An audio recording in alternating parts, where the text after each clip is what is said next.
Olá pessoal, bem-vindos de volta. Hoje, dando continuidade a nossos estudos sobre processo penal, nós vamos falar de um tema relevantíssimo para o direito processual penal, que são as prisões processuais.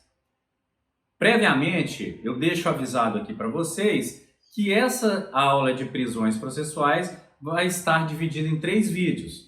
Nesse primeiro vídeo, nós vamos falar da teoria geral das prisões processuais, bem como da prisão preventiva. No próximo vídeo, nós falaremos da prisão temporária e, por último, finalizando, nós falaremos da prisão em flagrante no Brasil. Então, nesses 3 vídeos que nós vamos conversar, nós tentaremos abordar toda a temática relativa a prisões processuais, tá? Dando as noções básicas e gerais para que vocês possam entender como que funcionam essas prisões na sistemática processual brasileira, com as alterações trazidas aí pela Lei 13.964 de 2019, a conhecida Lei Anticrime. Beleza, pessoal? Então vamos lá. Olha só, estudo sobre a prisão preventiva hoje. Próxima aula, estudo sobre a prisão temporária e na derradeira aula de prisão processual, nós vamos falar sobre a prisão em flagrante juntamente com audiências de custódia. Então vamos lá com a gente, pessoal. Olha só. Para começar, vamos fazer essa divisão entre todas as prisões processuais ou, como alguns falam, prisões provisórias no Brasil. Eu não gosto do termo prisão provisória porque constitucionalmente toda prisão é provisória. Não existe prisão perpétua no Brasil, é vedada. Então toda prisão, ainda que é por condenação, ela é uma prisão em essência provisória, ok? A perenidade no Estado Constitucional brasileiro é a perenidade da liberdade. A eventualidade, sempre limitada por período de tempo, é a prisão, a segregação, a supressão desse direito fundamental à liberdade que todos têm. Então, olha só, as prisões processuais, elas são divididas em espécies. Então, prisão processual é um gênero. É um gênero que decorrem espécies de prisões que são instrumentais ao processo penal. Então, iniciando aqui uma definição que vale para todas as prisões processuais, a prisão processual, seja qualquer uma delas, é uma prisão instrumental. Ela serve como um instrumento do processo. E olha, alguns falam que é um instrumento do instrumento. Por quê? Porque o processo é um instrumento para verificação do dever de imposição de pena. Então, nesse sentido, a prisão processual seria um instrumento do instrumento que é o processo penal. Então, olha só, nós temos como espécie, e aqui eu estou separando por nível, por grau de tempo de segregação. Então, o grau que perdura a modalidade, a espécie de prisão. A prisão em flagrante é uma prisão que é decretada, é determinada pelo delegado de polícia, quando ele verifica as situações de flagrante presentes. Então, qualquer pessoa pode apresentar uma pessoa que em tese esteja em flagrante ao delegado de polícia, mas é o delegado que expede o ato de prisão, ele que formaliza a prisão, ele que decreta a prisão quando ele verifica que de fato estão presentes os elementos de uma prisão em flagrante. E isso vai ser validado posteriormente por um juiz de direito.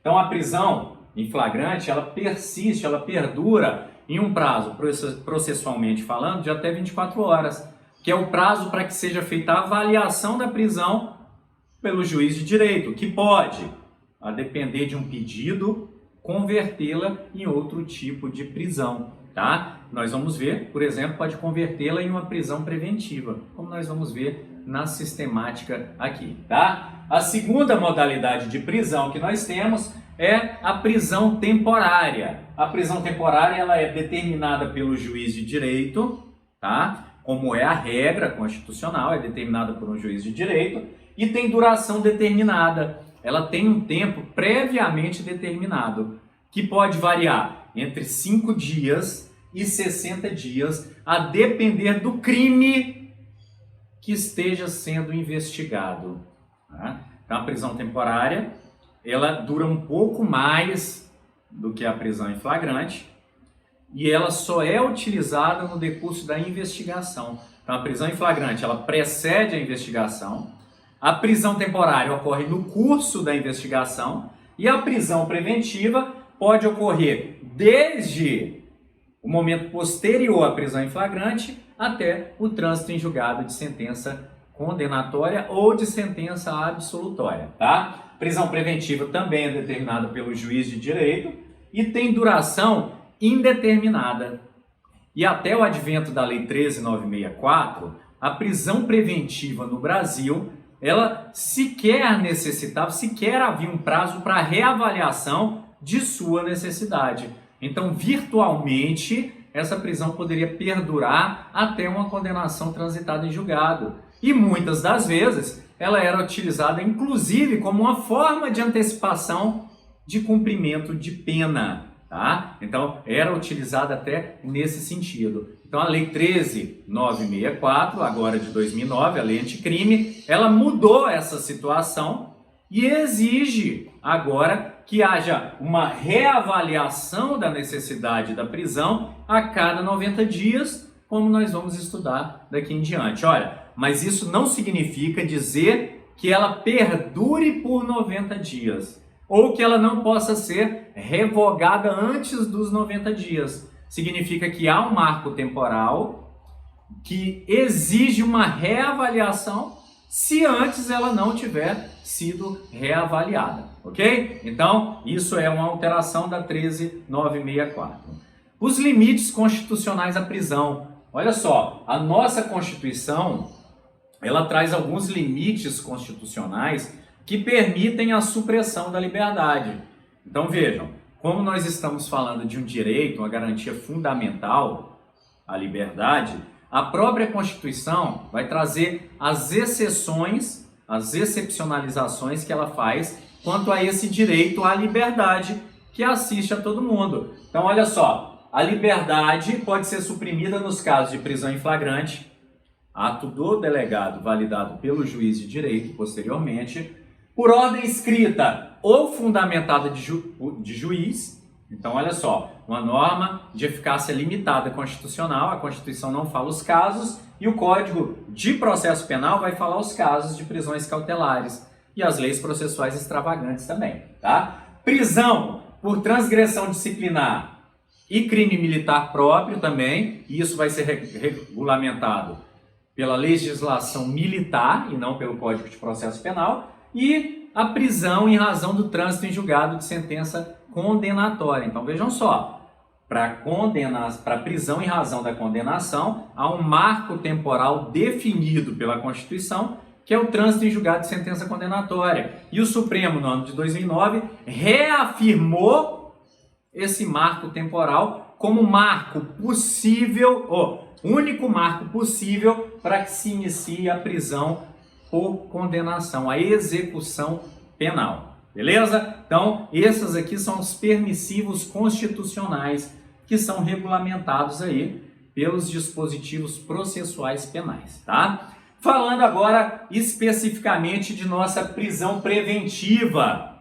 Nós temos um artigo no Código de Processo Penal, que é o artigo 282, que vai trazer algo como uma teoria geral das medidas cautelares pessoais, que se aplicam, obviamente, diretamente aí à prisão preventiva. Então, é uma teoria geral das cautelares pessoais, das cautelares que incidem sobre o direito de liberdade, o direito à liberdade da pessoa, tá? Então, olha só, nessa teoria geral, nós temos lá, no início do artigo 282, duas necessidades para verificação da imposição da prisão preventiva. A primeira é a instrumentalidade, uma ligação entre a prisão e a necessidade para investigação, para instrução, para o processo penal, para aplicação da pena ou para evitação de outras práticas criminais.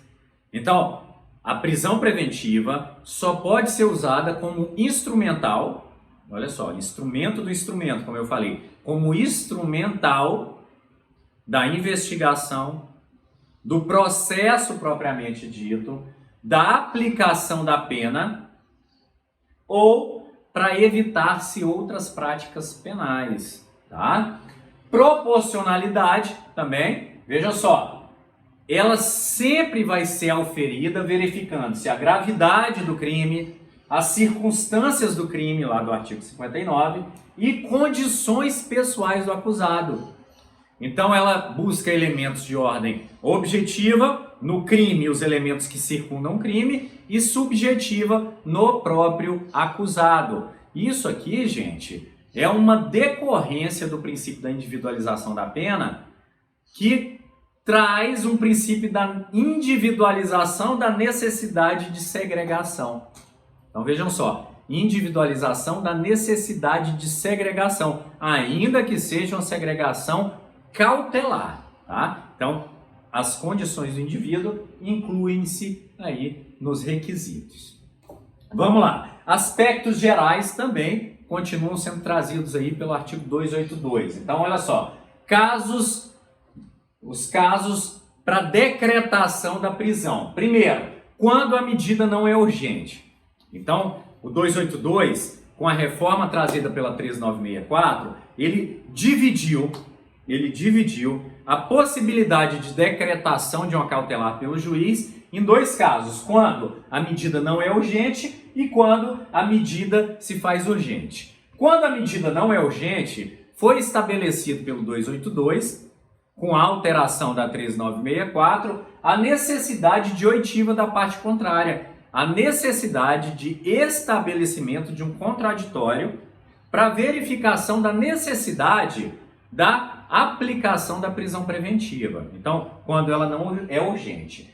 Quando a prisão for urgente, então quando há o perigo que a medida se torne ineficaz, então perigo in mora, no caso, ou quando o contraditório pode tornar a medida ineficaz.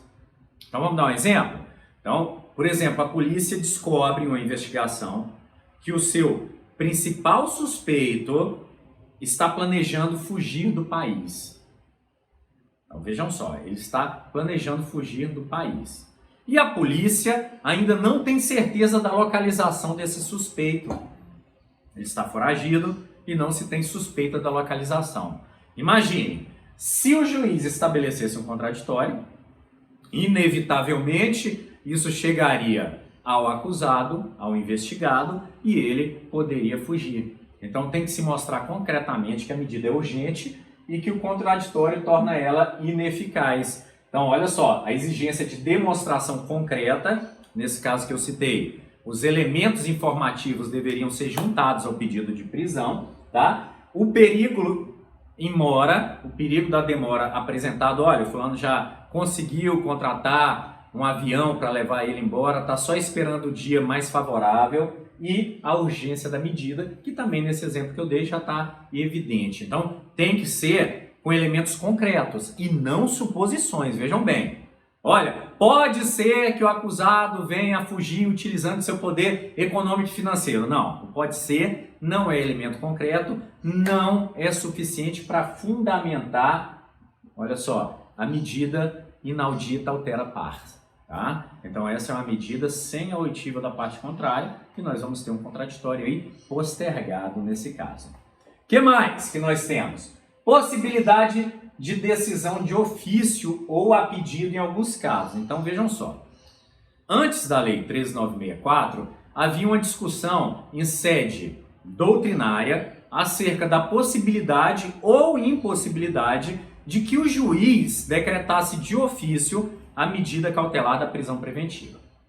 O entendimento de grande parte da doutrina era no sentido da impossibilidade de que o juiz decretasse a medida de ofício, porque nós estamos dentro de um sistema que se pretende acusatório. Em um sistema que se pretende acusatório, torna-se inviável que o juiz tome medidas de ofício, porque ele vai se imiscuir na ação das partes, né? Então, era um entendimento jurisprudencial e doutrinário, mas não majoritário, e não era seguido por todo mundo. Com a Lei 13964, isso se confirmou, e o juiz ele reduziu as possibilidades dele de atos de ofício no caso das medidas cautelares pessoais. Então, olha só, o que pode o juiz hoje de ofício? Revogar a medida, naquele caso que eu falei para os senhores, tá? De reavaliação a cada 90 dias. Então, se o juiz verificar que os casos que ensejaram a decretação da medida não mais subsistem, ele deve revogar a medida de ofício, tá? Substituir a medida por outra. Então ele verifica que não é necessário mais a prisão e substitui por uma menos gravosa.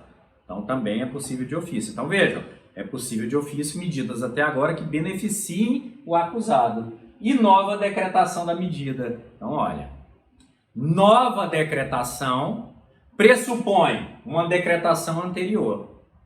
Uma decretação anterior que não pode ser de ofício. Então vamos ver.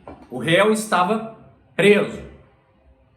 E aí o juiz, depois de 90 dias, verificou que não subsistia mais o motivo que o manteria preso. Revoga a medida. E converte em outra, substitui por outra. Passado alguns dias, ele verifica que essa medida não está sendo eficaz. Aí ele pode voltar atrás na decisão, fazendo nova decretação da medida de prisão. Então vejam, nova decretação pressupõe uma prisão anterior. Pressupõe uma prisão anterior. Então, nunca ele vai tomar a primeira prisão de ofício. Mas se ele tiver substituído a prisão, ele pode voltar atrás e dessubstituir, né? Revogar aí a medida ou então fazer uma substituição por uma medida de prisão, tá? Subsidiariedade. O 282, ele exige que a prisão seja a extrema ratio da última ratio. Então, olha só. A extrema ratio da última ratio, está até invertido aqui, né? Então, é uma medida extrema da última ratio. Então, a regra que nós temos que ter, constitucional e legal, é que a prisão é a última medida tentada. Então, nós vamos ver lá na frente que nós temos um rol, lá no artigo 319, de uma série de possibilidades de medidas diversas da prisão.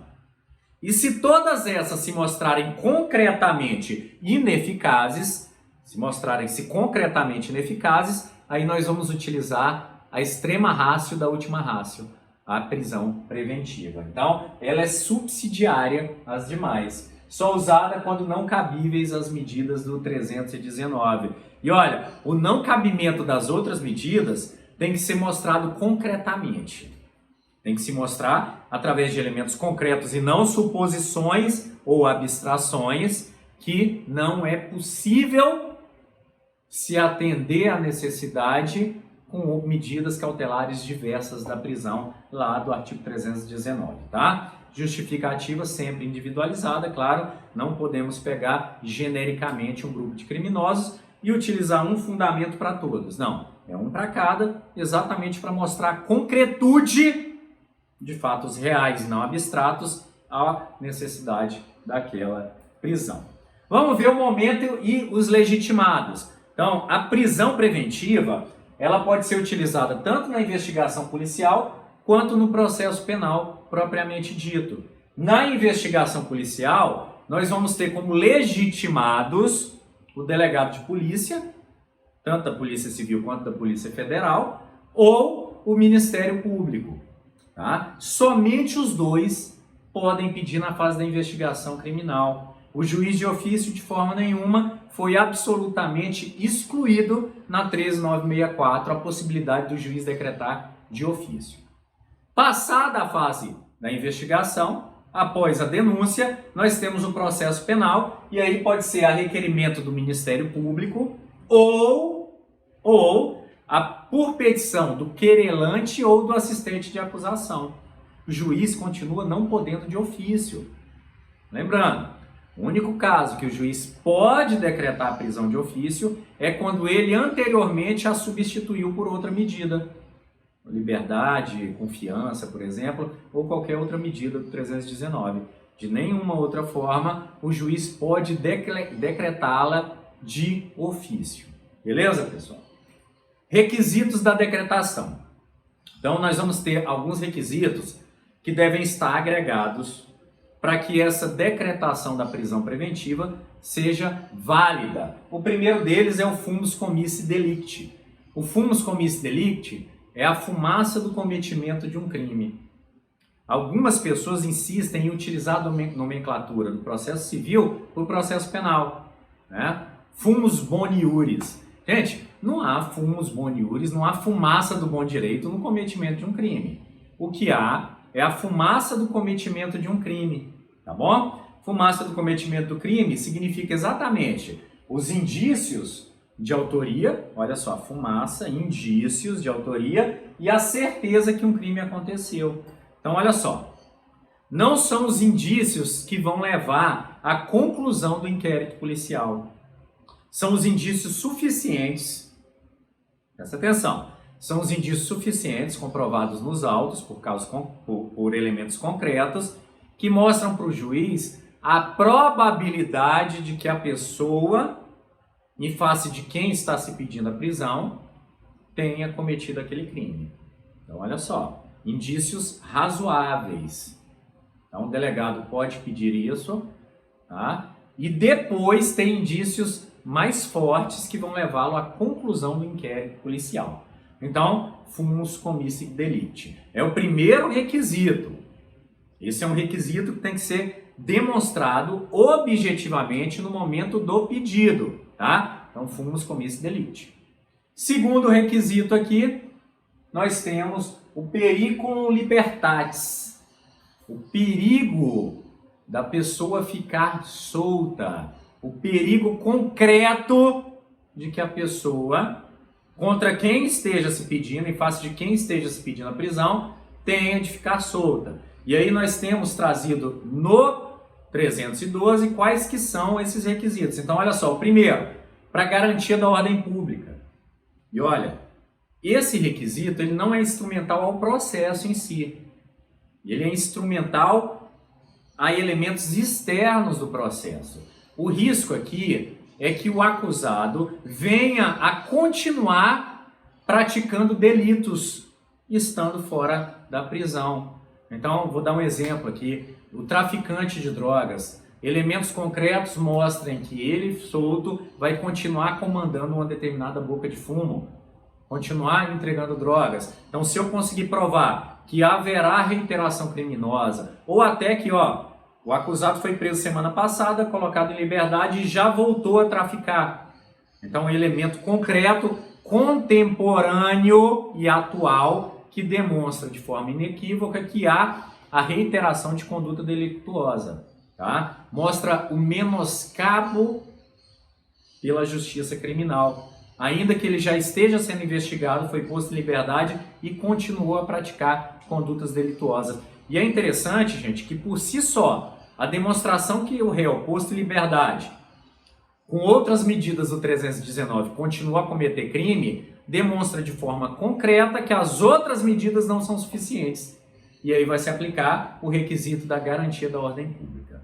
Segunda possibilidade, garantia da ordem econômica. E olha, segue a mesma lógica da garantia da ordem pública, só que com relação à ordem econômica. Então são com crimes específicos que trazem prejuízos direto à ordem econômica. E segue, para a gente evitar tautologia, para que a gente evite repetição, a mesma lógica do que eu falei para vocês anteriormente. Terceiro requisito aí, conveniência da instrução criminal. Nesse caso, de fato, é um requisito objetivamente vinculado como instrumental ao processo. Vejam só, ele primeiro é cabível tanto no inquérito policial, na investigação policial, quanto no processo penal propriamente dito.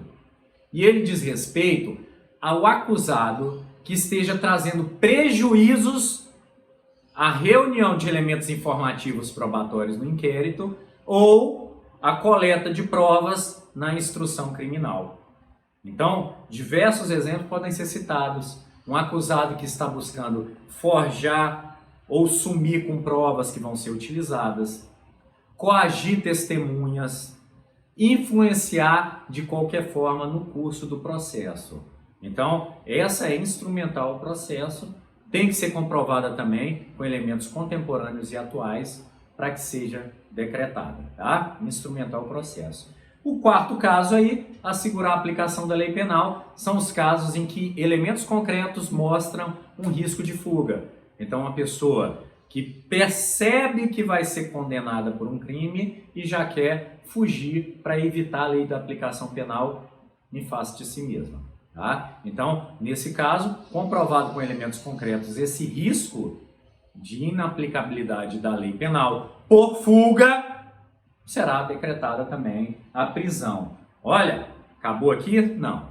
Então, nós temos os dois principais requisitos. Então, fumus commis delicti, indício de autoria e materialidade, e o periculum libertatis, o risco dessa pessoa estar solta naqueles 4 elementos que nós estamos vendo aqui na tela. Tá? Temos também requisitos do ato decisório. Vejam, no pedido tem que se comprovar fumus commis delicti, periculum libertatis. O juiz, para decidir, depois da Lei 13.964, ele tem que cumprir requisitos sob pena de ser revogada a prisão preventiva. E olha só, quais são os requisitos? Requisitos positivos. Tem que comprovar que foram apresentados nos pedidos elementos concretos, atuais ou contemporâneos à medida. Então, primeiro, não pode ser abstração. Se talvez é possível que, não, tem que ser elementos concretos, que sejam atuais e contemporâneos ao pedido de prisão, tá? Então, requisito positivo tem que ser demonstrado, tem que ser mostrado. E requisitos negativos que vão estar, ó, tudo isso aqui está lá no artigo 315 do Código de Processo Penal. 315, parágrafo 1º, requisitos positivos, e parágrafo 2º, requisitos negativos. Então, requisitos positivos, o que tem que ser demonstrado, e o parágrafo 2º do 315, requisitos negativos, aqueles que não podem conter na decisão, sob pena de torná-la ineficiente. Olha só, de torná-la ineficaz, passível de revogação. Então, vamos lá. O juiz não pode, na decisão, simplesmente mencionar ato normativo. Olha, conforme o artigo 311 e 312, estão presentes os requisitos da medida. Não. Quais os requisitos do 311? Quais os requisitos do 312? E quais que se vinculam aos elementos concretos apresentados lá atrás? Então, tem que mostrar a subsunção do que foi demonstrado concretamente com a norma. Tá? Segundo, não pode ser empregado conceito jurídico vago. Conceito jurídico vago e abstração não é apta a fundamentar a decisão requerida para decretação de prisão. Invocar motivos genéricos. Então não pode o juiz, por exemplo, falar o seguinte: olha, a prisão do traficante é necessária porque o tráfico é uma conduta antissocial que traz vários prejuízos à sociedade. Gente, é óbvio que é antissocial e traz prejuízo. Se não fosse assim, não seria crime. Tá? Então não pode trazer requisitos genéricos, tem que ser concretos, tá? A decisão que não enfrentar argumentos capazes de influir nela mesma. Então, se forem trazidos argumentos, a decisão tem que enfrentar. Isso aqui vai valer mais quando há aquela bilateralidade e quando a defesa traz argumentos que podem infirmar na decisão do juiz. Então, o juiz não pode simplesmente descartar aquele argumento trazido, ele tem que enfrentá-lo e mostrar que ele é cabível ou não. E por quê? Invocar precedente ou súmula sem invocar ratio decidendi. Não adianta invocar só a glossa, só o resumo que existe na súmula no precedente. Tem que buscar os motivos determinantes da decisão e mostrar que ela se adequa ao caso. Subsunção, mais uma vez, meus queridos. E subsunção ao precedente invocado. Não basta só invocar a súmula, mas mostrar que a razão pela qual existe a súmula tem relação com a razão concretamente do caso analisado. Deixar de seguir enunciado, precedente ou súmula invocado, sem demonstrar o distinguish. E olha que importante isso aqui. Esse dispositivo traz segurança jurídica. Então, se no pedido de prisão ou no pedido de revogação de prisão houver uma súmula vinculante, o juiz, para não aplicá-la na decisão, ele deve demonstrar o distinguish, o porquê que essa súmula precedente ou julgamento se distingue do caso concreto analisado. Isso chama-se distinguish. Se o juiz não mostrar, ele é obrigado a seguir o precedente. Então vejam só, o Código de Processo Penal, através do artigo 315, seu parágrafo 2º, ele trouxe uma necessidade de fundamentação maior à decisão de prisão, que se estende a também outras decisões, porque o parágrafo 2º fala não só da decisão de prisão, mas qualquer decisão interlocutória, qualquer decisão simples, interlocutória mista, mista terminativa, sentença ou acórdão, a necessidade de uma fundamentação que leve em conta a força dos precedentes, sendo que é necessário mostrar tanto a ratio decidendi quanto o distinguish para aplicação ou não aplicação dos precedentes, também no caso de prisão, tá bom? Próximo ponto, os elementos objetivos.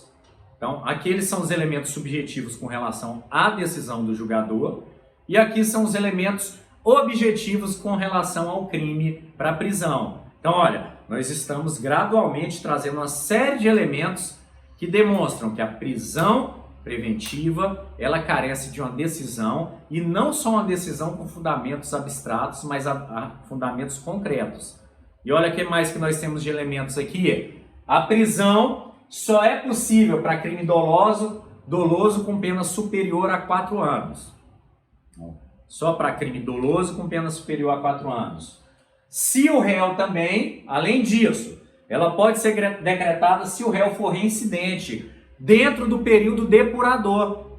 A reincidência aqui, o disposto fala, é dentro do período depurador de 5 anos. Então a reincidência, ela só é aplicável no período de depuração, no caso da prisão preventiva também. Então, olha, pode ser um crime com pena menor que 4 anos. Pode, desde que dentro do período depurador.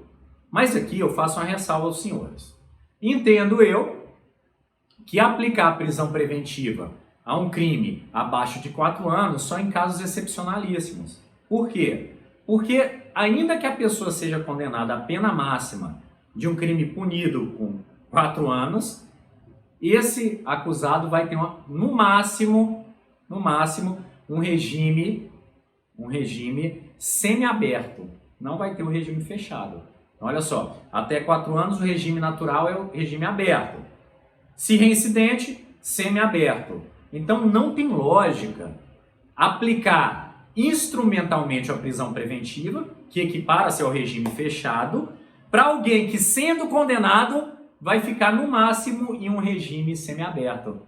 Vejam, um instrumento ser mais grave do que o objetivo final. Não teria lógica alguma, né? Então, se punir com prisão, alguém que só poderia ser condenado em um regime aí semiaberto no máximo, tá? Não teria sentido. Outra questão, quando o crime envolver violência doméstica, e não só a violência doméstica contra a mulher, da 11.340, Lei Maria da Penha, mas nos casos de violência doméstica contra também criança, adolescente, idoso, enfermo ou deficiente físico. Nos casos de instrumentalidade, a medida protetiva. Nos casos em que, sem a prisão decretada, vai ser ineficaz a medida protetiva. Claro, mais uma vez repito, tá? Tem que ser comprovado com elemento concreto, contemporâneo ou atual ao ato.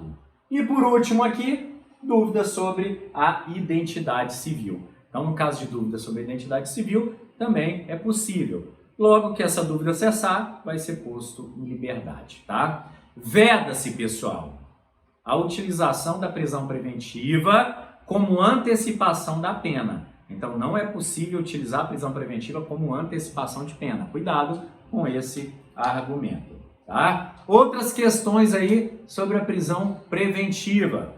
O que o juiz pode de ofício? De ofício, o juiz pode revogar a prisão, benefício do réu, ou novamente decretá-la. Então, desde que antes ela tenha sido pedida.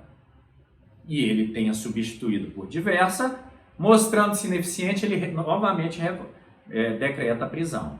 Então, novamente, não é a primeira decretação. O juiz deverá também, sob pena de constrangimento ilegal, tá? E consequente revogação da prisão, reavaliar a necessidade da prisão a cada 90 dias. E olha, a reavaliação tem que ser em cima de elementos concretos, contemporâneos ou atuais. Então, se aqueles elementos anteriores não mais subsistirem, novos elementos deverão surgir para justificar a prisão. Não pode o juiz falar, olha, pelos mesmos fundamentos adotados anteriormente. Não, ele deve mostrar que esses mesmos elementos ainda estão presentes, são ainda contemporâneos e atuais. Tá? A reavaliação exige, assim como a avaliação inicial, fundamentação. E não é qualquer fundamentação. É aquela fundamentação do artigo 315, parágrafo 1º positivo, parágrafo 2º negativo. Pessoal, encerrado aqui, nós temos o estudo sobre a nossa prisão preventiva. Tá? Esse aqui é o primeiro estudo sobre prisão processual. Repetindo o que eu falei no começo, nós ainda vamos estudar aí a prisão em flagrante e a prisão temporária nas próximas aulas.